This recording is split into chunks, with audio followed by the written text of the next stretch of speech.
Bonjour, c'est Claire-Lise. Nous voici sur cette dernière audio d'octobre, 31 octobre, dernière audio sur le couple avec la fréquence d'octobre. Peut-être que ce sujet vous intéresse spécialement.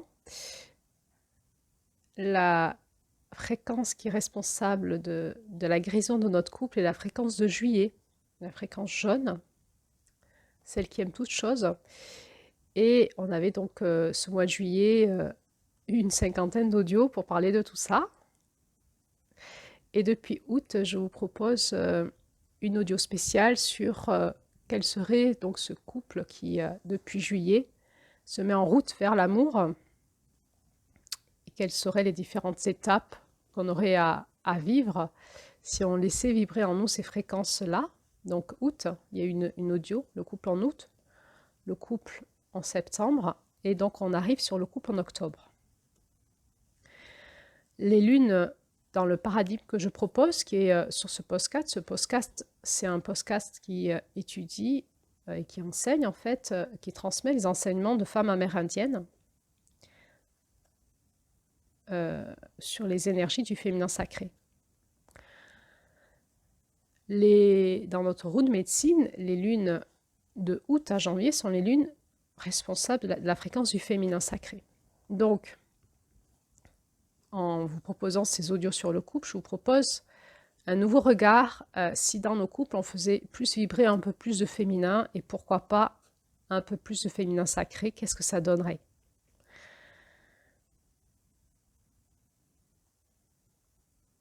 L'objectif de ces audios, c'est de nous soutenir, que nous soyons célibataires ou en couple, déjà dans notre couple intérieur. Notre couple intérieur, c'est vraiment cette rencontre entre nos énergies masculines et féminines, qui sont multiples et variées, qui prennent des formes et des fréquences multiples et variées, mais dans l'unité en nous, dans notre sang, dans notre couple intérieur. Plus nous allons nous équilibrer dans ces énergies-là, plus nous allons demander, par effet de syntonisation, d'harmonisation, à notre couple extérieur de s'harmoniser sur ces fréquences dont nous sommes porteuses. Donc, si nous sommes célibataires, nous avons intérêt à faire ce travail-là pour pouvoir rencontrer un homme ou une femme qui correspondent à la fréquence dont je suis porteuse, en lien avec mon essence divine.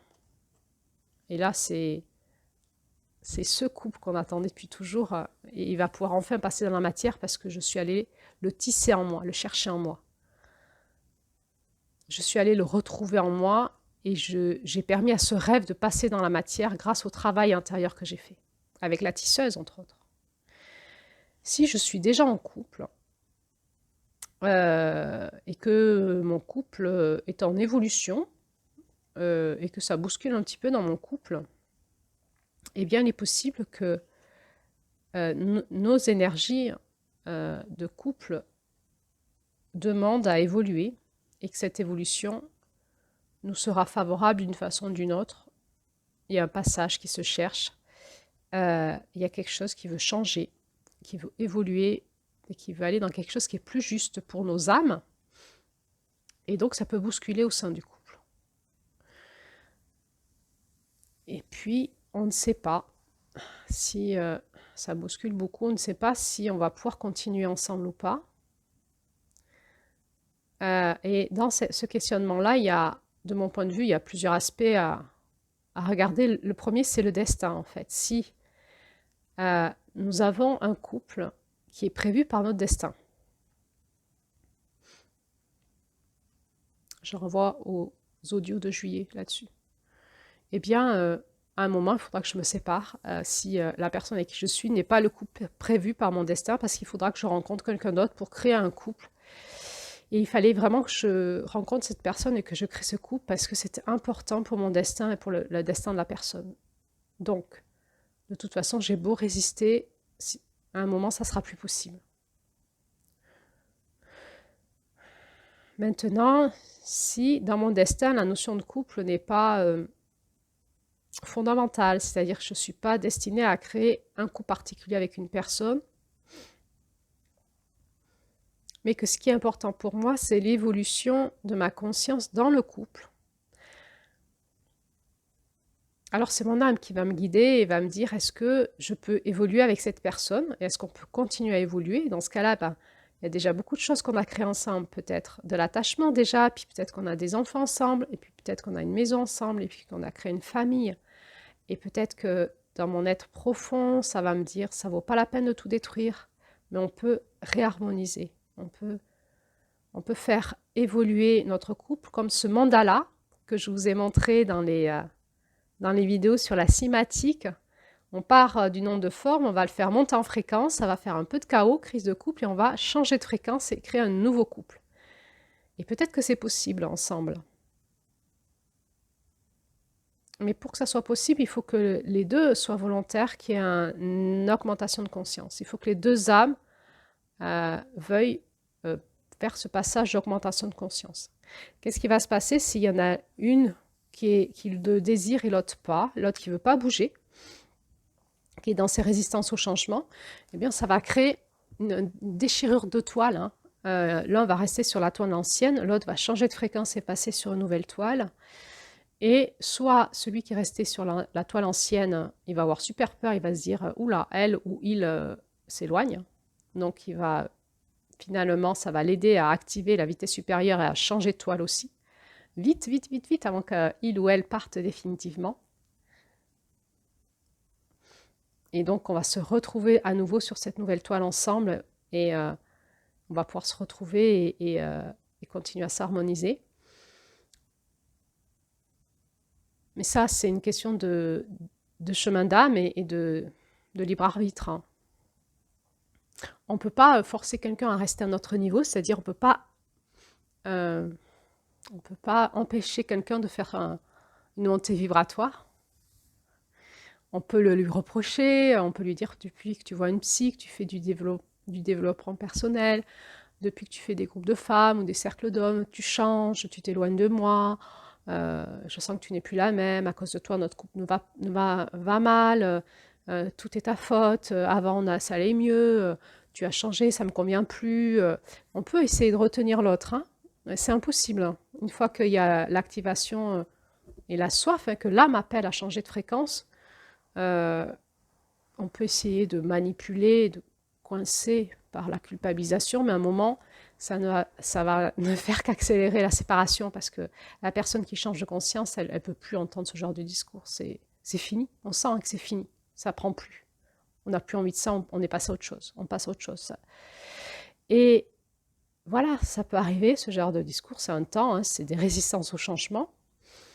Et ben nous, ça nous demande, si c'est nous qui changeons de fréquence, d'aller dans notre cœur avec notre Mars et de pouvoir poser notre parole juste dans l'amour. Difficile ça. Difficile, c'est vraiment notre entraînement, il est là. Il est de ne pas réagir en disant ben, c'est moi qui monte en éveil de conscience, tu ne veux pas bouger, je m'en vais. Mais là, de nous, c'est l'ego. Ça y est, on s'est fait avoir. Non, le passage, il est dans si je change de fréquence et j'ai du boulot à faire dans ma conscience, dans mon positionnement et à parler le plus possible dans le cœur de mon cœur, au cœur de mon compagnon, de ma compagne. C'est la seule façon que je peux faire pour lui tendre la main ou nous tendre la main dans notre couple, dans un changement de couple. Dire suis-moi si tu veux, je suis en train de réinformer de l'amour en moi et je vais te parler de l'espace de l'amour en moi et je vais te proposer de me suivre dans l'amour si tu veux. On va travailler ça ensemble, on va changer ensemble. Il n'y a que l'amour qui guérit. La thérapie de couple, ça ne guérit pas. Suivant en plus les personnes qui le font, ça peut accentuer nos névroses. Hein. Il n'y a que l'amour qui guérit. Alors on peut aller travailler l'amour en thérapie ou en coaching de couple, bien sûr. Mais l'intention, en fait, quand on va faire une thérapie de couple, c'est l'intention qu'on met dans le couple. Si au fond de nous, on avait déjà l'intention de se séparer, on va utiliser la thérapie de couple pour justement faire péter ce qu'on ne peut pas faire péter à la maison. On utilise finalement le thérapeute comme une épée qui tranche, en fait. Hein. C'est l'intention qu'on met dans la thérapie de couple. Est-ce qu'on veut se parler dans l'amour? Et on n'y arrive pas tous les deux parce qu'on est hyper activés dans nos émotions. Alors on peut faire une thérapie de couple pour essayer de trouver l'espace de l'amour où on peut se parler. Au moins ça. Qu'est-ce que dit l'amour en moi avec toi? Qu'est-ce que dit l'amour de toi vers moi? Et qu'est-ce qu'on se dit ensemble dans l'amour? Ça, c'était la porte de septembre. Mais il y avait déjà eu août où on laissait mourir, hein, l'ancien couple, c'est fini. On va vers un nouveau couple, un nouveau mois. Et en septembre, on va essayer de se parler de l'espace de notre cœur, de notre vulnérable, et laisser passer les émotions. Et en octobre, on essaye de retisser ensemble, de voir si on peut tisser ensemble ce nouveau mois ou pas. Et il va y avoir peut-être des frictions, hein, au changement entre nous. Mais de toute façon, je ne sais pas si je suis plus éveillée, moi, que l'autre. Peut-être que c'est moi qui suis moins éveillée et que je suis dans une illusion de perception et que le fait de faire du développement personnel me montre que je ne suis pas très éveillée, peut-être. Peu importe. De se dire c'est moi qui bouge et lui veut pas bouger, c'est de l'ego. C'est faux chemin. De dire moi j'arrête pas de travailler sur moi et lui non, et du coup c'est moi qui bouge et pas lui, et je peux plus rester avec lui ou avec elle parce que elle est dans une conscience inférieure, elle veut pas bouger et je peux plus, c'est de l'ego. C'est encore une illusion de séparation, c'est encore une sensation d'être supérieure. Non, juste celle qui aime toute chose, à Juillet nous a fait travailler ce pont du pardon et pouvoir activer, hein, l'amour en nous et aimer toute chose et pouvoir parler à l'autre et à mon couple de l'espace de mon cœur. Et là, vraiment, il y a tout un travail. Qu'est-ce que dit ce nouveau moi dans l'amour? Qu'est-ce que dit mon être spirituel profond? Comment je vais parler de mon âme à l'âme de mon compagnon, de ma compagne? Pour créer cette nouvelle toile. Alors, ce qui va se passer, c'est que, eh bien, si jamais il y a un changement de toile de l'un et que l'autre n'y va pas, ben, il va y avoir automatiquement de la séparation. À un moment, il y a peut-être un choix euh, de l'un de ne pas changer de fréquence vibratoire dans le couple et donc de capacité à vivre en harmonie plus dans l'amour l'un et l'autre. Ou soit, ben, en fait, on est fait pour se séparer. C'est l'appel de nos âmes. En fait, nos âmes, elles nous disent non, mais arrêtez là maintenant. Vous serez mieux de vous séparer, ça sera mieux pour tout le monde, pour votre écosystème. Et puis l'un et l'autre, vous retrouverez peut-être une compagne ou un compagnon plus tard, plus en harmonie avec l'âme en fait. Donc l'âme, elle va aussi peut-être, c'est les rêves cachés de notre âme que de nous séparer. Et on va en conclure que ben on va se séparer là, finalement. Mais on peut se séparer dans la paix, dans l'amour. Et se remercier pour tout le trajet qu'on a fait ensemble et tout, et comprendre comment on peut maintenir le couple parental, puisque si on a des enfants, ça c'est important qu'on puisse continuer à tisser notre couple parental pour la stabilité au maximum de nos enfants. Et donc c'est intéressant d'aller voir aussi des thérapeutes de couple pour se séparer dans la paix et créer ce nouveau couple parental qui fera du bien à nos enfants, quoi qu'il arrive. Ça c'est un vrai travail du cœur, de l'harmonisation, on peut s'harmoniser dans la séparation.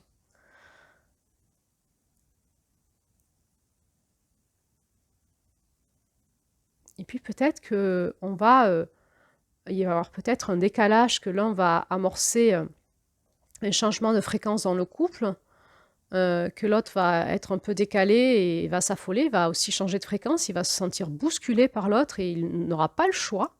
Il va même râler, le dire, j'ai pas le choix. Et peut-être même qu'à un moment, il va doubler l'autre et il va lui dire, maintenant j'ai compris, super, merci, et j'avance encore plus vite que toi. Et comme ça, il peut y avoir dans le couple de l'entraide, quand on passe des fréquences, des caps, on s'entraide, c'est rare qu'on soit tout le temps au même rythme. Et il y en a un qui passe la vitesse supérieure avant l'autre et l'autre qui est tiré comme un tire-fesse, qui va un peu râler ou qui va se laisser tirer. Des fois, ça peut être agréable aussi. Et qui va peut-être par effet d'élastique dépasser l'autre à fond à un moment euh, et peut-être tirer l'autre à ce moment-là. Et il y a des moments où on va pouvoir se retrouver dans nos intelligences communes en harmonisation. Et donc peut-être que là, en octobre, notre couple, il cherche à finalement s'harmoniser dans l'augmentation des fréquences. Et on va essayer ensemble, du coup, de créer ce nouveau couple. On va se redécouvrir. Et je vais essayer donc de me recaler sur qu'est-ce que dit mon être spirituel, mon cœur profond à travers mon âme. Qu'est-ce que dit mon âme à ton âme? Et qu'est-ce que dit mon enfant intérieur à ton enfant intérieur pour qu'on puisse retrouver l'espace de l'amour et se réharmoniser dans le cœur. Et là, on va créer un nouveau couple, redécouverte, et on peut retomber amoureux, hein. C'est-à-dire qu'on va vraiment lâcher l'ancien, on va être attentif à ne pas repartir dans les anciens schémas et on va détruire cette toile. Donc, euh, alors peut-être que si on décide pas de se séparer, par exemple, et qu'il y a une forme d'inertie, ce phénomène d'entropie qui est là, hein. Cette entropie, je redis, c'est un mot qui va bien avec octobre, hein. L'entropie, c'est donc un terme thermodynamique qui nous parle d'un système clos, qui n'est pas ouvert vers l'extérieur et qui va s'homogénéiser jusqu'à la mort. En fait, il va aplanir toutes les différences, homogénéiser jusqu'à la mort. Et le couple a tendance à vivre l'entropie. Au début, ce sont nos différences qui nous nourrissent, on tombe amoureux, on a plein de projets ensemble, il y a une dynamique, etc. Et parce qu'on est tous les deux et qu'on est dans un entre-soi avec nos enfants, etc., petit à petit, on va demander, on va s'harmoniser, on va s'homogénéiser l'un à l'autre. C'est pas s'harmoniser, s'homogénéiser. On va beaucoup s'adapter l'un à l'autre, les compromis, les machins, les trucs. Nos enfants, on va leur demander de s'homogénéiser avec nous. Et finalement, notre petite famille va s'homogénéiser jusqu'à la mort. Il nous faut du renouveau. Alors, le renouveau, c'est quoi? C'est peut-être un des membres du couple qui démarre et qui va faire des stages, qui va éveiller sa spiritualité, et donc ça amène du renouveau, ça bouscule un peu, mais ça amène du renouveau. Ça peut être un de nos enfants, ça peut être la maladie d'un enfant, la maladie d'une des personnes du couple, ça peut être des rencontres qu'on fait ensemble, ça peut être un drame qu'on vit ensemble. Ça peut être plein de choses, et puis ça peut être aussi tout simplement, sans aller dans les processus mortifères, parce que là je vous parle des processus mortifères, c'est-à-dire il y a une telle homogénéisation qu'à un moment les processus mortifères nous disent oh bougez là, et donc ça crée les maladies, les drames, les machins. Mais on peut aller dans l'autre sens, hein. C'est-à-dire que à un moment on sent qu'on s'ennuie, tout ça, on va générer ensemble l'envie de progresser ensemble et on va faire des trucs ensemble. Ça peut être des loisirs, ça peut être du développement personnel, spirituel ensemble, des voyages, des trucs. On va écouter comment nos âmes ont envie de tisser ensemble notre couple et d'aller dans de la créativité ensemble, de trucs nouveaux qui en permanence nous nourrissent. Et là, on est dans le processus positif du couple et ça serait l'énergie de la tisseuse dans sa dynamique sacrée, qui serait qu'on pourrait en permanence se régénérer quand on sent que on est arrivé au bout de quelque chose, et ben notre juillet il nous dit allez hop, je veux encore du mieux, hein, on est bien ensemble et on veut encore du mieux et on va un peu casser nos habitudes pour aller voir ce qu'on veut tisser ensemble avec nos âmes dans un nouveau renouveau pour que notre couple à chaque fois il monte en fréquence et qu'on puisse être ensemble et donc on serait dans un processus de couple vivant, amoureux et qui irait de plus en plus dans cette unité dans l'amour et dans cette harmonisation, cette syntonisation, et on serait à l'inverse du phénomène de l'entropie. Et puis à un moment, si on a été trop pris dans l'entropie, notre couple il va s'éteindre tout seul.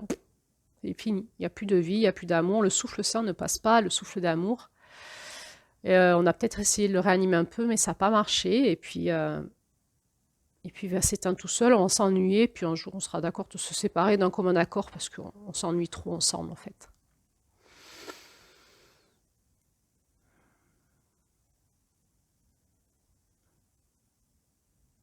Bon, alors donc, j'ai un peu décrit le couple positif, j'ai envie de dire, qui est dans ce processus de youpi, là on est bien ensemble, et puis allez hop, en juillet, c'est le feu d'artifice ensemble, dans l'énergie de juillet. C'est pas tout juillet à chaque année, peut-être que si vous voulez suivre la voie spirituelle des 13 dynamiques de la Terre, alors oui. Si vous faites ça en couple, en juillet, c'est l'osmose. En août, allez hop, on part tous les deux dans le siphon. On détruit ce qui ne va pas, on se laisse renaître.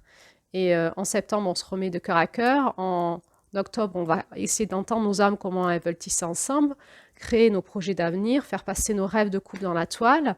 Et puis après, il y a novembre et décembre quand même. Et décembre, ça nous fait aller dans un super couple. C'est le kiff décembre pour le couple. C'est le cadeau de la roue, décembre.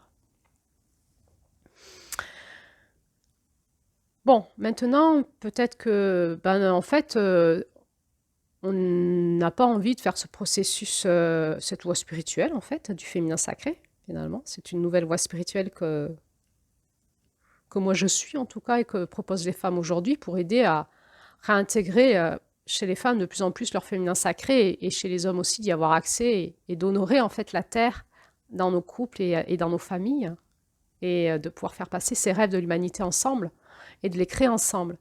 Donc voilà, c'est une voie spirituelle qui s'appelle les 13 mères originelles ou les 13 gardiennes ou les 13 dynamiques du féminin sacré de la terre. C'est une voie spirituelle du féminin. On n'est pas obligé d'être là-dedans, mais de toute façon, on sera animé parce que c'est l'intelligence de la terre, c'est l'intelligence de l'humanité. Et donc, on va des fois passer des étapes dans notre couple où finalement, on a eu cet apogée dans notre couple en juillet. Ce juillet dans notre couple, on a été très heureux ensemble. Et puis à un moment, on ne sait pas pourquoi, c'est fini, quoi, ça va plus. Voilà. Et on en est là aujourd'hui, on se dit ça va plus, ça vibre plus entre nous, c'est plus comme avant et on ne sait pas pourquoi. Et donc l'énergie doute est passée de nos âmes qui ont dit hop, hop, hop, allez hop, on arrête tout ça et puis on veut monter en fréquence.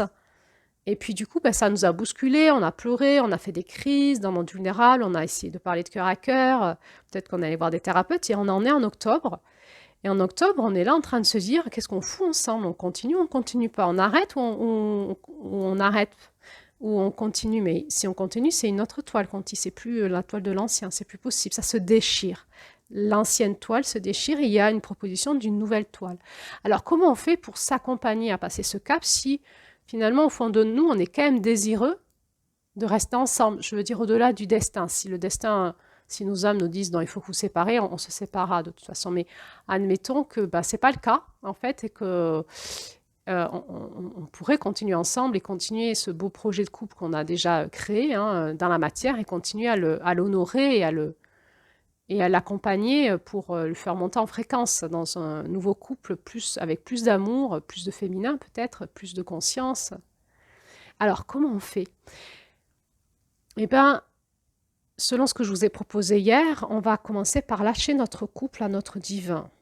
Alors, il y aurait comme ça, pour les personnes qui auraient une spiritualité autre que celle que je propose ici, l'idée de prier à l'extérieur et de donner notre couple à Dieu, au divin, à l'Esprit Saint, au Christ à l'extérieur de nous. Ça ne fonctionne pas dans ce que moi je vous propose. Moi, je vous propose de retrouver votre Christ intérieur, votre Dieu intérieur. Et dans la tisseuse, c'est nous qui tissons, avec le grand mystère, avec les 5 éléments. Mais ça part de nous, de notre intériorité. Donc, au lieu de prier à l'extérieur, un Dieu extérieur à nous, et de dire aidez-moi pour mon couple, je vais y voir plus clair, ça marche aussi, mais c'est des béquilles. C'est ce qu'on appelle les étoiles sœurs qu'on a vues en juin. On prie notre équipe cosmique, nos étoiles sœurs qui sont à l'extérieur de nous, et aussi reliées à l'intérieur, parce qu'en fait, on est tous unis ensemble, mais peu importe, on peut prier à l'extérieur de nous et dire j'ai besoin d'y voir plus clair, aidez-moi, etc. Ça, c'est juin. Ça, c'est l'énergie de juin. En octobre, on n'en est plus là. On va prier à l'intérieur de nous, c'est-à-dire qu'on va donner à notre essence spirituelle ce couple. On va lui donner, on va lui dire, écoute, voilà, bon, j'ai créé ce couple, je ne sais pas s'il est viable ou pas, je ne sais pas où est ma responsabilité. Voilà, je te le donne et fais-en ce que tu veux de ce couple. Tu me dis, tu me guides et moi, je serai tes petites mains pour faire ce que tu me dis de faire. On va donner notre couple à l'intérieur de soi, à notre Oranda, à notre essence spirituelle, au divin en nous, et on va laisser faire, à la mère divine en nous, à la mère divine, à celle qui est porteuse de toute l'intelligence de vie, de tout l'écosystème, de notre âme, de notre destin, de tout. En octobre, on est porteur de janvier à octobre, on est porteur de tout, et la tisseuse, quelque part, notre mère divine intérieure, notre Oranda, elle connaît tout ça, et notre petit moi, on ne sait plus trop ce qu'il faut faire là. Donc, la première chose, c'est qu'on peut faire vraiment par la prière, par l'intériorisation, par la reconnexion intérieure, de nettoyer les toiles du passé, qui bloquent notre futur, de nettoyer ces toiles noires du couple, de toute notre relation. Je nettoie, je tire, j'enlève, je détruis, je te remets toute cette relation qui est devenue toxique ou qui est coincée, enfermée, qui ne peut plus évoluer, qui vit de l'entropie. Et je vais nettoyer en moi les toiles que j'ai tissées dans mon cœur, dans ce couple, dans mon cœur émotionnel, dans mes émotions, dans mes attachements, mes scénarios, ma dépendance affective, ma dépendance matérielle, toutes mes projections, mes emprises, enfin tous les trucs qu'on fout dans le couple. Le couple, c'est vraiment un espace qui est souvent le bazar de nos névroses, en fait. Voilà, j'enlève tout ça. Comme si je pouvais dire, Je libère mon couple et mon compagnon, ma compagne, de ma toxicité, de tout ce que j'ai créé dans la toile noire, des espaces de moi, de l'ancien. Et je vais aussi nettoyer le futur, la toile du futur, pour que notre couple puisse recréer dans le futur quelque chose qui est pas conditionné par nos projets, nos projections du passé dans ce futur. Voilà, on libère le futur de toutes nos projections du passé et on ne sait pas. On ne sait pas ce qui va se passer. Donc, on va peut-être aussi nettoyer toutes les projections qu'il y avait sur notre couple de la part de nos parents, parce que des fois, on est en loyauté familiale et des fois, on ne quitte pas notre compagnon que parce qu'on est en loyauté avec le regard de nos parents et aussi de nos ancêtres. Hein, parce que souvent, dans l'espace du couple, il y a une infiltration des ancêtres un peu énorme, donc on nettoie tout ça. Hein. On nettoie tout ce que mon âme, elle a tissé avec ses blessures. Avril, on nettoie tout ce que mon cœur et mon corps et mon petit bébé intérieur et mes scénarios d'attachement et mes scénarios relationnels ont tissé dans ce couple, je nettoie, pouf. Et je nettoie tout ce qui est ancestral, ADN, parents. Je vais nettoyer le juillet, hein, tout ce qu'on a projeté ensemble dans notre famille. Hein. On s'était dit, on aura 3 enfants, on fera ci, on fera ça, on habitera là. Et puis là, on n'est plus heureux du tout ensemble. Donc, je nettoie tout ça, tout ce qu'on s'était dit, là, juillet.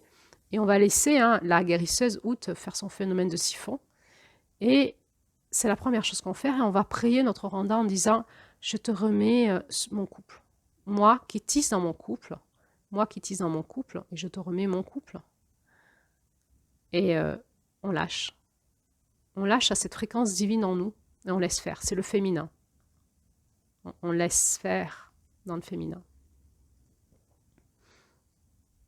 On va laisser ce dégagement se faire, ce nettoyage se faire avec ces énergies du féminin, août, septembre, octobre, pour qu'il y ait un gros éclaircissement et qu'on y voie un petit peu plus clair en novembre et décembre. Et on va continuer à prier, continuer à nettoyer le temps qu'il faut. Et puis on va surtout...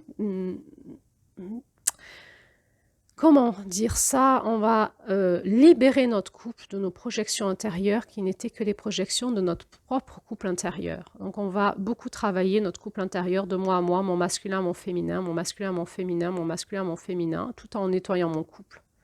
Parce que c'est vraiment directement relié. Je reprends ma responsabilité, je ne suis plus une victime, plus un persécuteur, je ne veux pas sauver mon couple non plus. Je lâche tout ça, je remets mon couple au divin en moi, à ma fréquence divine, et puis je vais aller prier aussi pour ma guérison intérieure dans mes énergies masculin-féminin, en lien avec ma souffrance que j'ai aujourd'hui dans mon couple, ou mes questionnements, ou mes envies de renouveau. Et puis, je m'occupe de ma poire, je reprends ma responsabilité, on est dans l'espace individuel, hein, dans cette porte de l'Ouest. Donc, je reprends ma responsabilité individuelle de ce que je fais et ce que je veux dans ce couple et comment je tisse dans ce couple. Et je lève toutes les projections que je fais sur mon compagnon, ma compagne, mais aussi dans mon couple, parce que mon couple, il est empoisonné par mes projections, peut-être aussi mes projections, la syntonisation à l'idée de possession, c'est mon couple, c'est mon mari, c'est mes enfants, c'est ma maison, c'est ma famille, c'est mon foyer, tout ça, on lâche au divin à l'intérieur de nous. Hein, c'est le phénomène du féminin sacré, hein, c'est le phénomène du siphon qu'on avait vu en août, hein, à l'intérieur de nous, pas à l'extérieur. Hein. Sinon, ça, c'est pas la même chose. Là. À l'intérieur de nous, on siphonne hein, avec la lumière noire. On enlève tout ça, on va libérer la famille, on va dire, cette famille qu'on a créée ensemble, ce couple, notre relation, on va libérer toutes ces projections qu'on avait faites pour laisser notre être spirituel lui laisser la place de retisser un nouveau couple, comme il va apparaître, émerger. Et on va prier.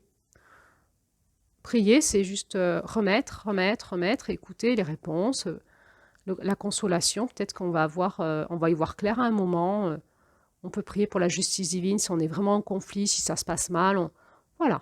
Et puis on va lâcher. Et alors, je ne vous ai pas dit, à la dernière audio, je vous ai dit, priez, mais priez à haute voix. C'est différent, vous allez voir, les émotions arrivent quand on parle à haute voix. Tout d'un coup, il y a quelque chose d'autre qui se passe. Voilà, c'est beaucoup plus... ça fait beaucoup plus vibrer notre corps et notre système nerveux. Donc, priez à haute voix. La meilleure façon de prier, c'est d'allumer une bougie, de se mettre en tailleur, de mettre nos mains jointes devant notre cœur.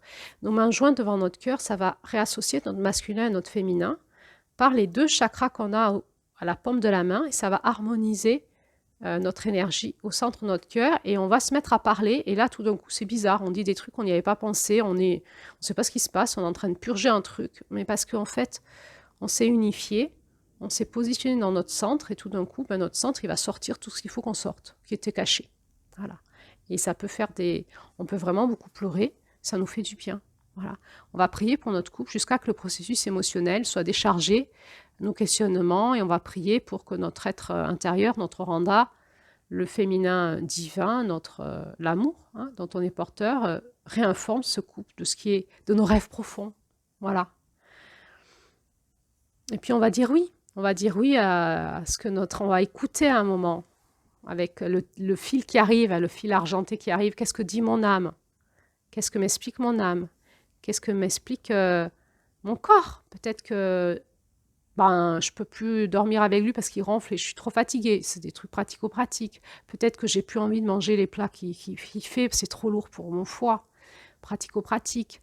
On va écouter. Et peut-être que ça va me parler aussi de sexualité. Et peut-être qu'il y aura des envies de renouveau. Peut-être que si on changeait de matelas, si on changeait de chambre, si on repeignait notre chambre, si on changeait de maison, si on déménageait, on va écouter notre corps, on va écouter notre âme, on va écouter notre psychologie. Peut-être qu'on va avoir des nouvelles idées, de nouvelles conceptions, des nouvelles perceptions, qu'on va avoir envie de se faire des nouvelles confidences.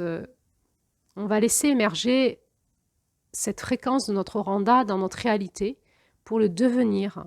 Et puis on va veiller à vraiment laisser aussi la sexualité repartir, comme c'est bon pour nous, pour moi et pour nous, dans une nouvelle sexualité. Et on ne ferme pas, on ne se force pas. Ça, si c'est là, on en profite. Et puis on essaye vraiment d'être très en lien avec notre intériorité pour faire monter ce tissage dans la joie, dans la douceur, dans la timidité, repartir dans la timidité, dans la sexualité quand ça fait 20 ans qu'on est ensemble et qu'on s'ennuie sexuellement. C'est génial. Dans la douceur, dans tout ce qui va passer, qui sera là. Peut-être dans une sexualité plus sauvage, peut-être nouvelle, peut-être on aura envie de créer une nouvelle sexualité, de créer des rituels sexuels, des jeux sexuels, des idées, du renouveau. Peut-être qu'on aura envie de s'inviter à l'hôtel en douce, de faire des bêtises d'enfants sans que nos enfants le sachent, de redevenir comme des enfants. Peut-être nos enfants intérieurs vont surgir de tout ça et dire écoute, on lâche là, le truc sérieux, le truc pénible, ah, viens, on va s'éclater, on s'amuse tous les deux comme des fous, comme des bébés, comme des enfants, comme des adolescents. Si on lâchait tout là, qu'est-ce qui se passerait là? Qu'est-ce qu'on voudrait faire ensemble? Peut-être qu'il y a une nouvelle sexualité qui va apparaître. Une nouvelle organisation de famille, une nouvelle organisation de métier, de gestion de l'argent.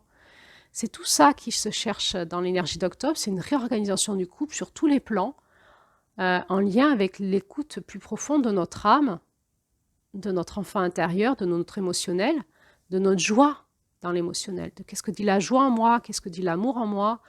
Et l'âme, elle dit, j'ai plus envie là de me forcer dans cet ancien couple. J'ai envie d'être dans un nouveau couple.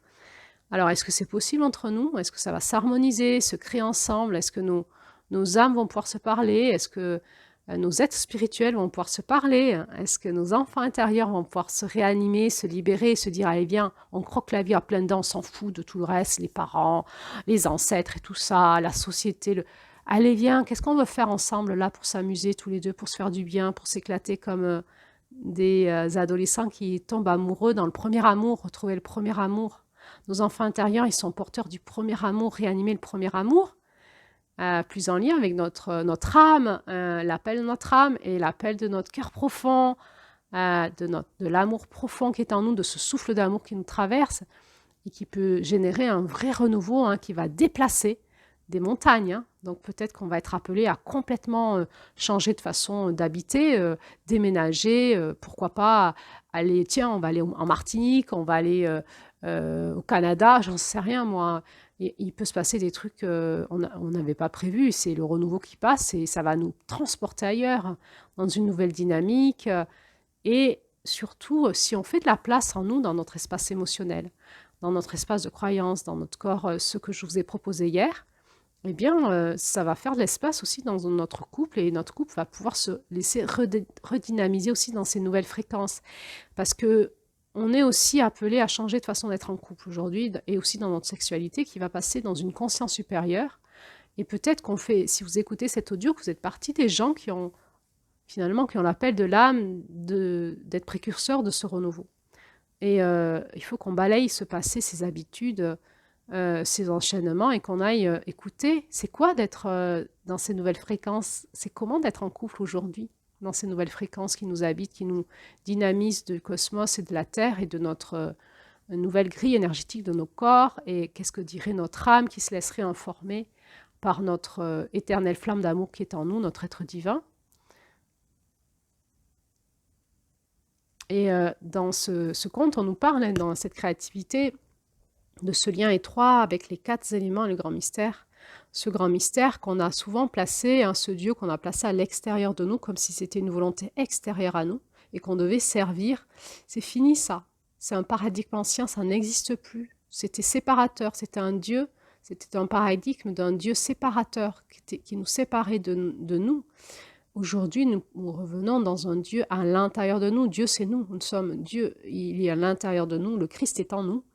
Le masculin sacré est en nous. Le masculin divin est en nous. Le féminin divin est en nous. Le féminin sacré est en nous. Et je suis avec ça. Je suis ce que je suis. Et c'est moi qui est dans cet espace divin en moi qui vais tisser avec mon Dieu intérieur, avec Dieu, Dieu et déesse, avec le Père divin, la Mère divine en moi. Je vais tisser mon nouveau monde, mon nouveau couple, ma nouvelle façon d'être en famille, en société, etc.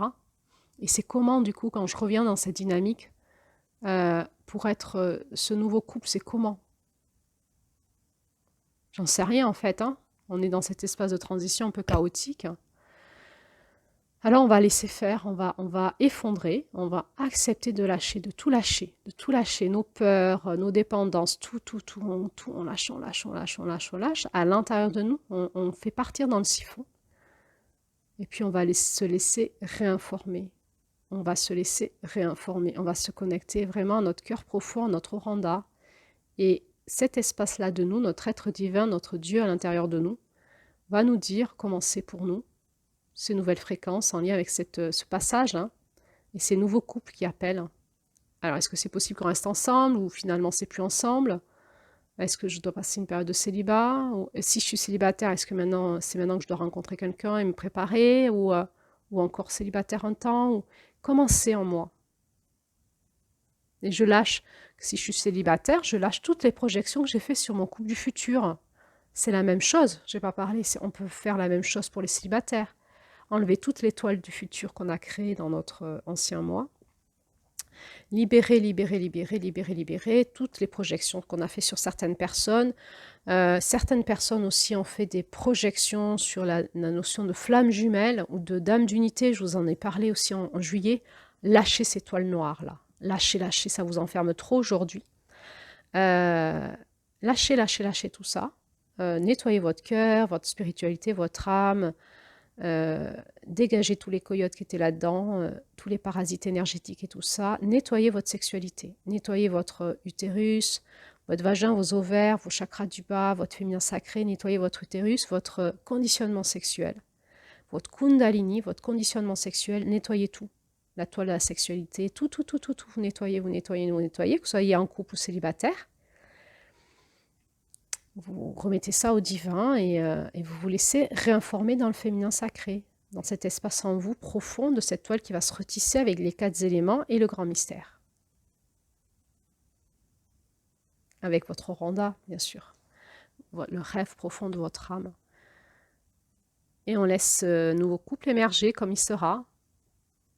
Ça va émerger là. Pour l'instant, c'est comme si on était des enfants dans le nouveau couple. On ne peut pas trop être en couple quand on est des enfants. Et puis les nouvelles énergies arrivent et on va commencer à être des adultes et des adultes conscients dans ce nouveau couple. Et on va pouvoir créer les nouveaux couples. Et puis si on est célibataire, on peut se nettoyer comme ça à l'intérieur de nous sur tous nos espaces dans lesquels on a projeté un couple, une sexualité, un manque, etc., des besoins quelconques. On nettoie, on se purifie, on se rend vierge, féminin sacré, la Vierge, se rendre vierge pour pouvoir féconder, être fécondable d'un nouveau rêve, qui est plus en lien avec notre dynamique de notre masculin sacré, de notre Christ intérieur. Hein. Et on se nettoie, et puis juste on dit, on lâche notre couple et notre futur, notre oranda, que ta volonté soit faite. Et on va écouter la nouvelle conscience qui va passer en nous et on va œuvrer avec ça. Qu'est-ce que dit mon âme, mon corps, ma psyché, mon spirituel, ma sexualité, tout ça en lien avec mon oranda pour tisser ce nouveau couple appelé. Et on peut, dans cette trame de lumière, je vous avais proposé une petite visualisation, c'est-à-dire se sentir être cette étoile émergente de cette nouvelle femme dans ce féminin sacré ou de ce nouvel homme dans ce masculin féminin sacré, cette nouvelle étoile qui émerge sur Terre. En lien avec l'ancrage à la Terre, hein, au centre de la Terre, et à cette toile de lumière. Et on va pouvoir comme ça se recharger et s'ancrer dans cette toile de lumière et puis se reconnecter avec peut-être un futur compagnon. Peut-être il y en a plusieurs possibles. Hein. Du coup, on va voir plusieurs étoiles s'allumer. On se met en lien, puis on laisse faire la tisseuse. Rencontre, synchronicité. On ne sait pas quand ça sera le bon moment, au juste rythme. Et on ne s'en inquiète plus, on ne s'en préoccupe plus, on veille à ce que nos anciennes pensées dégagent. Hein. On laisse cette tisseuse tisser cette toile de lumière avec le couple, point barre quoi. Et on traque toute pensée, toute énergie ou émotion qui nous ramènerait à l'ancien moi. Et cette traque, c'est juste pour la prendre et la donner à notre oranda. On ne lutte plus, on ne combat pas. On donne ça à notre oranda. Hein. C'est vraiment l'énergie de la guérisseuse. Première porte du féminin sacré. Lumière noire, la guérisseuse, on lui donne et puis elle s'en occupe. Elle va le ramener vers le féminin divin. Et on laisse faire. Et bien voilà, j'espère que cet audio vous aura inspiré, aura nourri votre intériorité, vous aura ouvert de nouvelles perspectives. Mettez-moi en commentaire comment vous sentez avec ces enseignements qui passent, avec ces nouvelles énergies d'octobre. Nous sommes donc à la porte de décembre. Moi je vais aller plus vite. Hein. Moi, j'écoute mes lapsus, ça parle de moi. Nous ne sommes pas à la porte de décembre encore, nous sommes à la porte de novembre, demain, 1er novembre, et ça tombe cette année 2024 avec la lune noire. Hein. Donc on va changer d'énergie demain, et ça va être parti pour une nouvelle dynamique, celle de la grande femme qui marche, ou je crois que dans la nouvelle édition, c'est celle qui marche sa grandeur, je crois, ou sa splendeur. Peu importe, je vous parlerai de la grande femme qui marche parce que c'est le titre de l'ancienne édition qui me parle bien, moi. Et si vous avez la nouvelle édition, c'est un autre titre, je crois, pour cette grand-mère-là. Peu importe, ça va être la même dynamique, la même énergie, on va parler de la même chose. Et nous allons donc rentrer dans la première lune de cette porte du Nord, hein, de la sagesse du féminin. Et décembre sera donc notre porte du Nord. Alors je vous dis, au mois prochain pour la suite.